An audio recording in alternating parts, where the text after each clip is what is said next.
Bismillahirrahmanirrahim. Allahumma shalli wa sallim ala sayyidina maulana Muhammadin wa ala alihi wa sahbihi asma'in nama ba'du. Yang sangat kula hormati ini wonten Habib Soleh bin Ali bin Hasan Al-Attas, Habib Ahmad dan para keluarga. Monggo sareng-sareng maos Fatihah sipun kangge Habib Ali Syarifah Syifa dan keluarga. Al-Fatihah.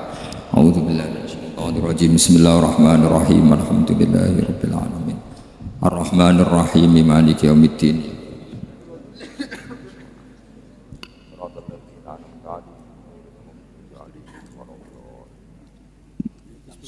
Niki ngaji pinten 20 menit. Berapa menit? 20 menit.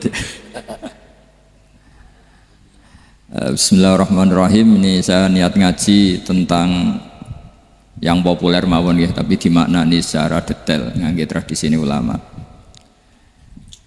Idza matabnu adama in qata amaluhu illa min salasin shadaqatin jariyatin aw ilmin yuntafa'u bihi aw waladin sholihin yatullah.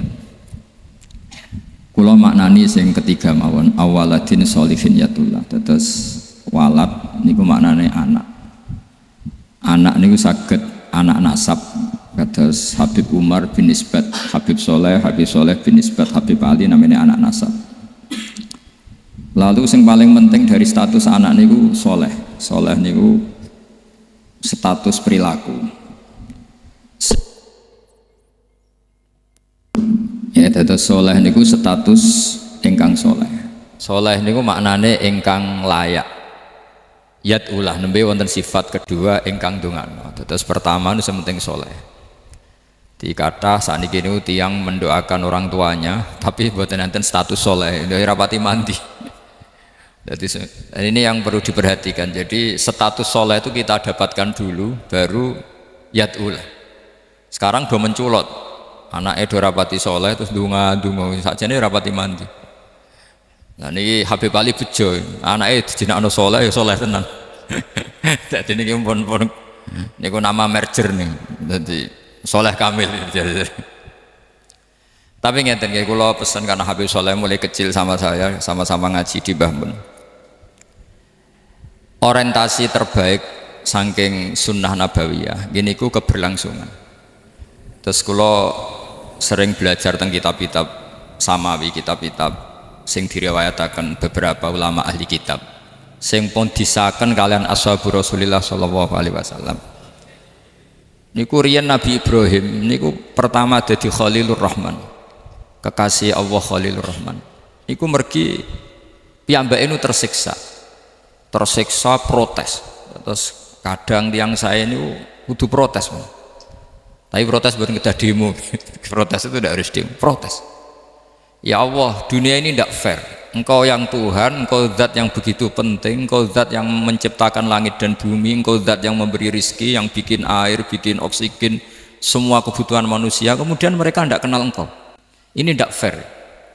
Jadi beliau itu tiap malam itu ngumpat, ini enggak fair dunia ini. Engkau yang begitu penting pencipta langit bumi, Engkau begitu penting yang menciptakan air, menciptakan kebutuhan manusia, kemudian mereka tidak kenal Engkau. Ini tidak fair, ini tidak benar.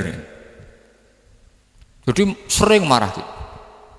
Karena sampean nggak bisa bayangkan kan, apapun hebatnya presiden atau menteri atau rektor atau kiai terus nang desa nggak dikenali statusnya, diundang lek apa yang dilek itu gak keren belas. Karena ya sama kan, salah Habib Soleh Al-Attas muridnya Said Umar bin Mbah Mun terus nang desa diundang peneng dilek itu kan gak keren belas. Awal dari keren tetap dikenal. Nah kemudian orang itu tidak kenal Allah. Makanya terus beliau sujud berkali-kali, ya Allah, sama siapa munajatnya beliau? Innahu la yahzununi alla ara ahadan fil ardi ya'buduka ghairi. Jadi cara kiai sarang namanya innahu sak temene kelakuan la yahzunu, yektene nyusano ni ing ingsun, nyusano banget karena pakai lam taukid. Innahu sak temene kelakuan la yahzunu, yektene nyusano banget ni ing ingsun. Apa sing nyusano an? Apa sedene kelakuan la ara ora ningali ingsun fil ardi ing dalam bumi.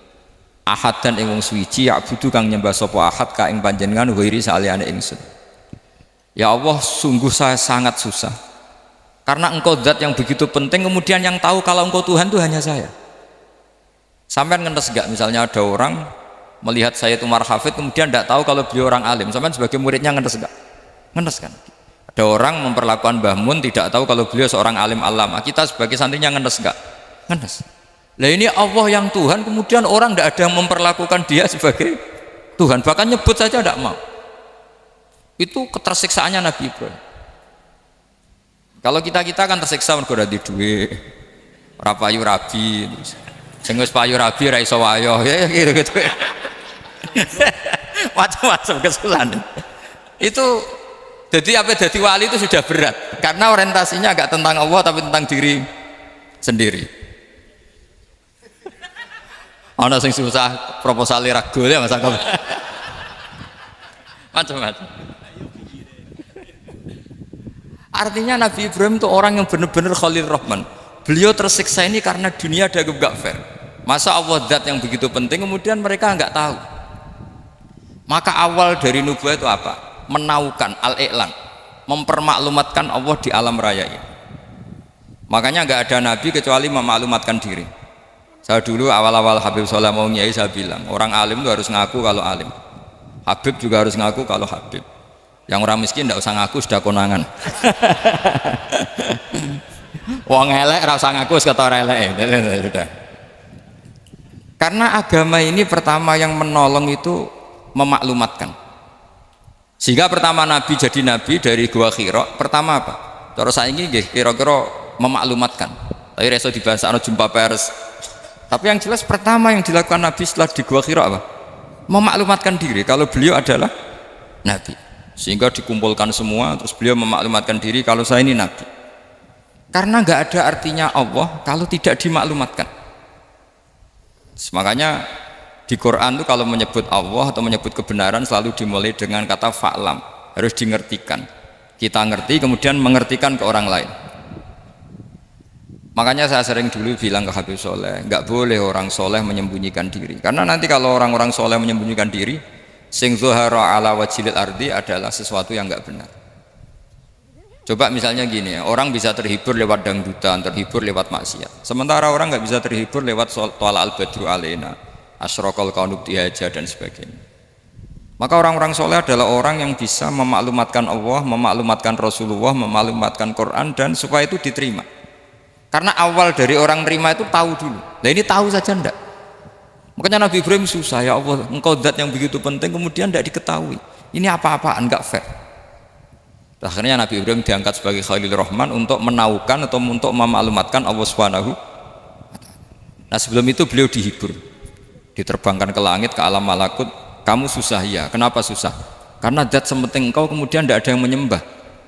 Terus dijak ke alam malakut, ditunjukkan sekian juta malaikat, sekian ribu malaikat, semuanya membaca tasbih takbir. Ibrahim senang. Oh ternyata sing seneng jenengan banyak. Loh, coba kalau kita punya kiai kayak Mbah Mun, semakin yang seneng banyak kan semakin kita seneng. Kalau nggak ada yang tahu kan kita tersiksa.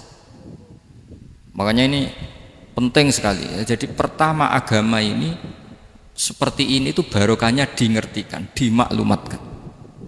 Saya ini orang yang humul itu menutup diri betul, kecuali bab ngaji. Saya kalau ngaji terbuka. Sampai saya tidak tahu apa ada yang streaming apa direkam, saya tidak tahu. Pokoknya saya satu-satunya saya mau terbuka itu pas ngaji. Dan saya pede karena dulu ngaji saya benar. Saya tanya Mas Akom, sebetulnya kalau sampean mau mulang terbuka bagus. Potensinya dua, konangan alimnya atau konangan. Ya resiko terbuka kan itu kok. Konangan alimnya. Nah daripada potensi yang kedua terus nggak mau ngajar ya humul, syaratnya wali ku humul. Oh, humul itu nggak menampakkan, memangnya mau menampakkan apa kalau nggak bisa apa-apa kan? Jadi saya tidak tahu itu humul apa bagian dari pengamanan diri. Apa mas? Apa? Jaga image. Jadi Nabi itu pertama yang dilakukan apa? Memaklumatkan kalau Allah itu Tuhan.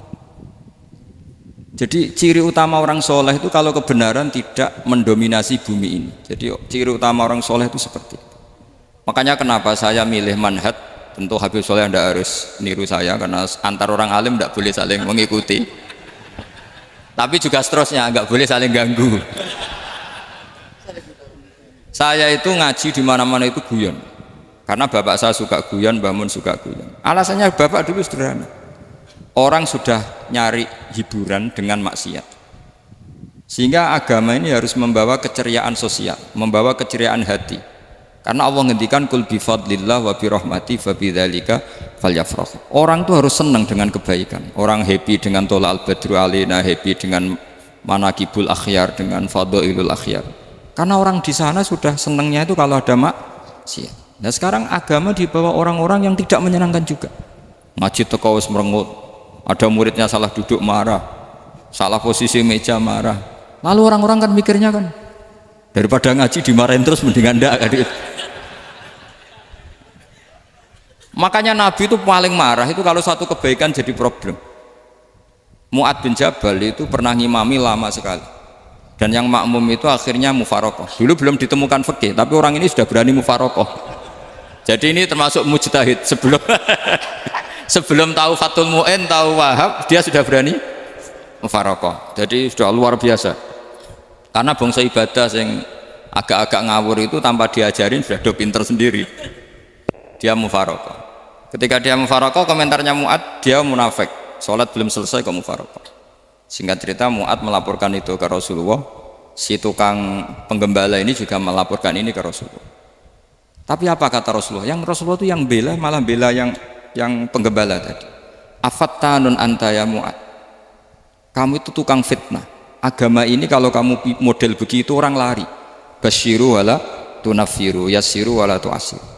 Padahal ini baca Quran panjang, harusnya akan ibadah. Tapi karena ini menjadi problem sosial, orang menjadi tidak nyaman jamaah, itu sudah disalahkan Nabi. Karena tadi, kalau agama ini jadi problem, maka masalah besar. Makanya sifat dasar Rasulullah itu apa? Khofiful ma'unah, biayanya murah. Makanya saya ngaji di mana-mana ya suka seperti ini. Mejanya nggak jelas,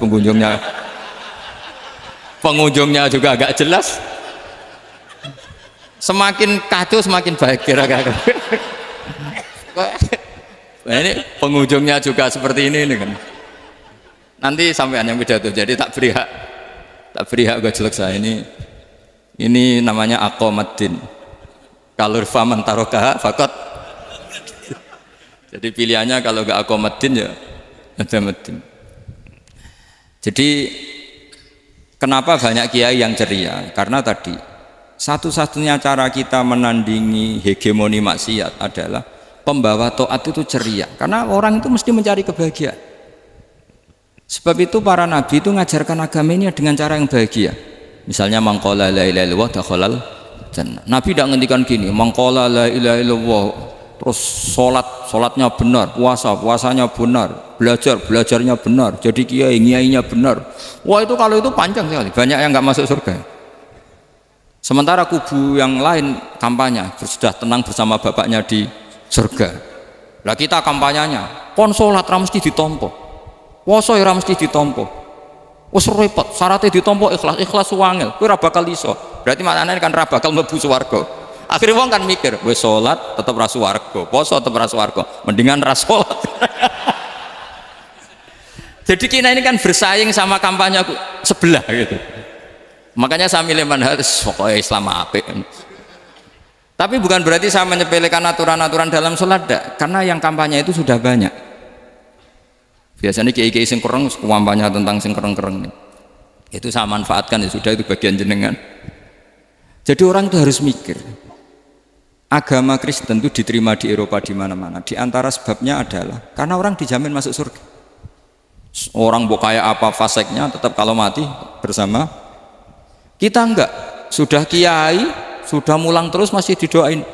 Semoga amal baiknya diterima, amal buruknya masih ngeper apa?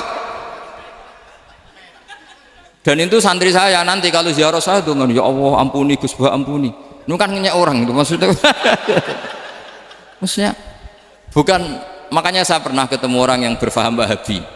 Dia nuduh kalau orang doa ke mayit itu minta sama mayit. Saya bilang, saya saja yang jadi mayatnya nggak siap. Kok bisa? Doanya itu doa ngeper. Masa sama gurunya bilang gini, Allahumma in kana muhsinan fazid fi ihsani wa in kana musian. Masa gurunya ditaklek? Jadi dia tidak yakin betul kalau gurunya muhsin, masih ditaklek. Jika guru saya baik maka gini ya Allah, jika guru saya buruk maka gini.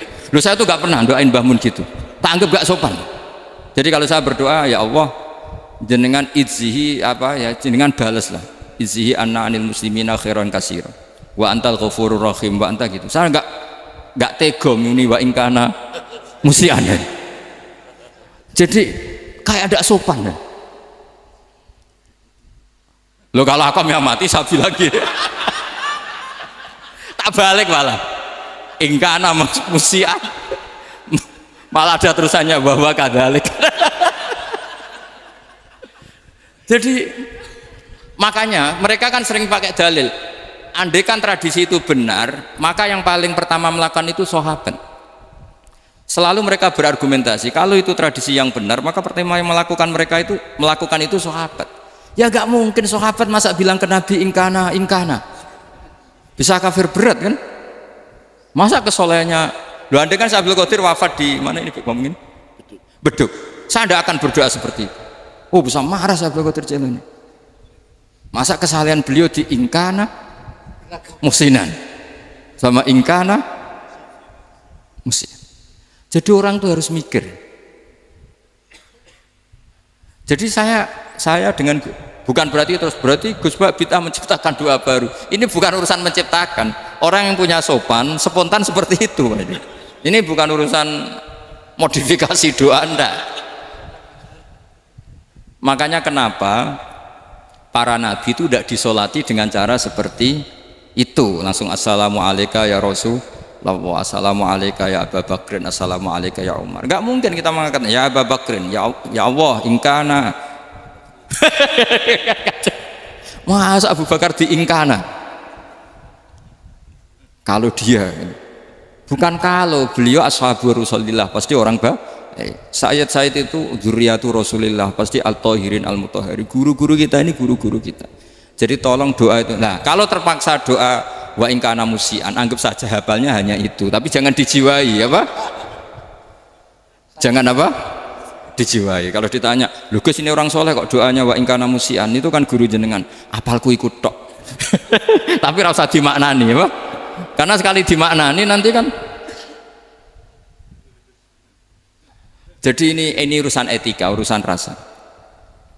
Saya teruskan, karena jadi saya mohon sekali, apa-apa itu ada aturannya. Ada aturannya. Ya tentu kita ikut masal saja. Semua selain Nabi, selain para wali kita nggak apa-apa doa wa ingkana musinan, ingkana musian. Tapi di hati kita sebetulnya ketika mengatakan ingkana musian itu, coro Jawa hanya rapalan itu ya sudah ngomong saja, tapi nggak usah apa. Nggak usah dijiwai ya. Yang dijiwai kita adalah sifat ghafurnya Allah, bukan status mayitnya, tapi sifat ghafurnya Allah. Karena kata musik itu kan nggak nyaman. Makanya Nabi itu hebatnya Nabi ya tentu karena bentukan Allah Subhanahu wa taala. Adabani Rabbi fa ahsana ta'dibi. Itu kalau nyifati tentang keburukan orang mukmin itu diikutkan sifat ghafurnya Allah. Jadi misalnya gini kalimatnya, liyukaffirallahu anhum aswa alladzi amil. Atau sebagian ayat misalnya wa yukaffiru anhum sayiatihim. Jadi sebetulnya kalau terpaksa mengatakan orang itu buruk, itu sebenarnya dari Allah dulu kita mengatakan Allah itu zat saking baiknya itu mengampuni salahnya seseorang.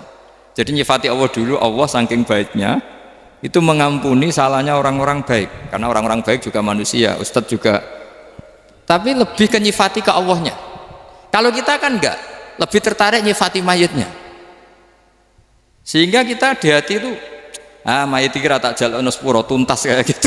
jadi, kalau di Quran tidak seperti itu. Jadi kita lebih mensifati Allah itu ghafur, afuwun karim. Makanya seperti doa-doa kita kalau Ramadan gini, Allahumma innaka afuwun karim tuhibbul afwa, baru bakas fa'fu. Jadi ada aturannya. Meskipun ilmu ini agak jelimet, tapi bagi ahlinya ini ma'ruf. Kalau sampean nggak paham berarti nggak ahlinya.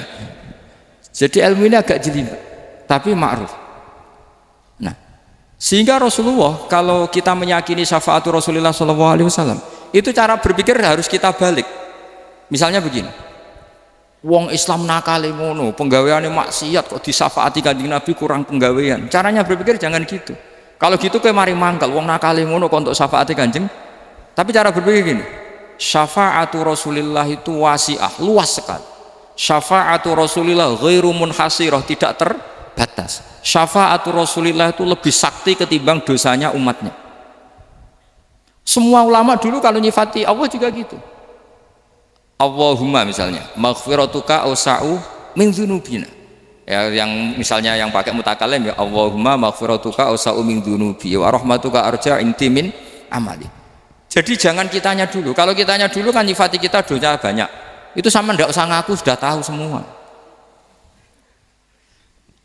Tapi nyifati pertamanya apa? Allahumma maghfiratuka awsa'u min dzunubi wa rahmatuka arja inti min amali.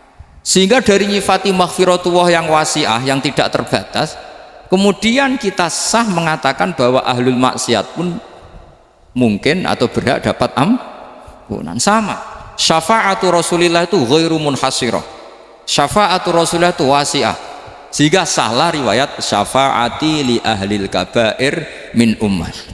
Itu bukan menyangkut melegalkan kabirah, bukan menyangkut mengesahkan orang Islam dosa besar, karena nanti dapat syafaatnya Rasul.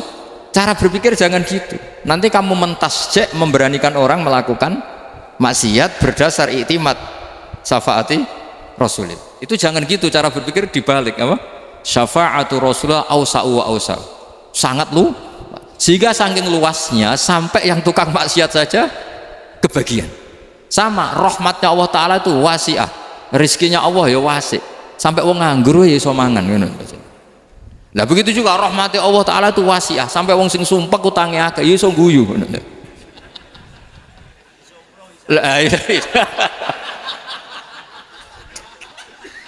Tapi kalau dibalik, misalnya saya diprotes kiai, saya pernah juga diprotes, Gus umat kok mbok latih guyu padahal mereka maksiate akeh, hutangnya akeh, gini-gini. Karena kamu menyifati orangnya. Kalau menyifati orang ini sampean guyu haram. Utang jatuh tempo, sampean gak mikir dosa ndak?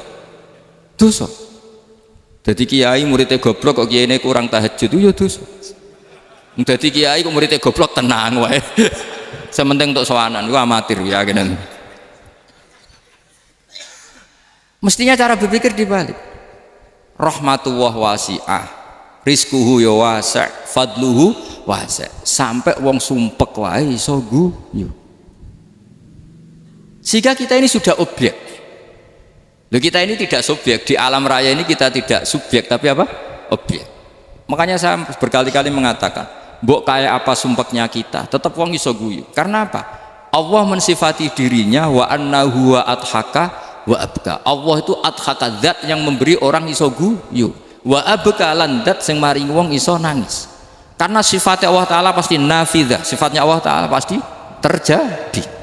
Dan kita objek. Makanya wong sumpek utange akeh, bojo ora percaya, tangga ora percaya, oh nak guyu banter-banter. Karena Allah ku adhaka, zat sing maringi guyu. Wa abka, sudah presiden, sudah gubernur, sudah menteri, nah Allah kepengen nangis no yo nangis.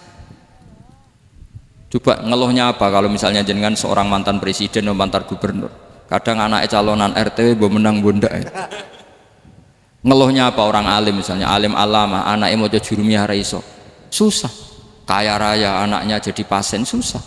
Allah punya cara untuk abega, untuk bikin orang nangis. Nah karena kita ini objek, pasti sesupek apapun orang yang bisa tertawa ya bisa nangis.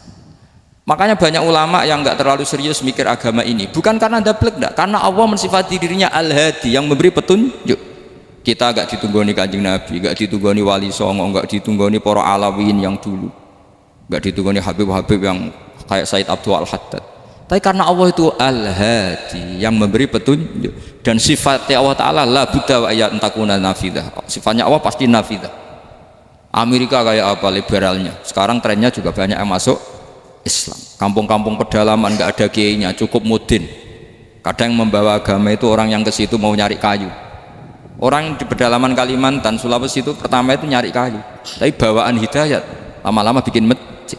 Saya pernah di Korea, ke sana orang nyari uang, niatnya juga nyari uang, tapi akhirnya tersiksa kalau enggak bikin masjid. Karena apa? Karena Allah itu Al-Hadi, zat yang memberi petunjuk. Maka kamu tidak usah khawatir, agama ini pasti jalan ila yaumil qiyamah, karena Allah Al-Hadi.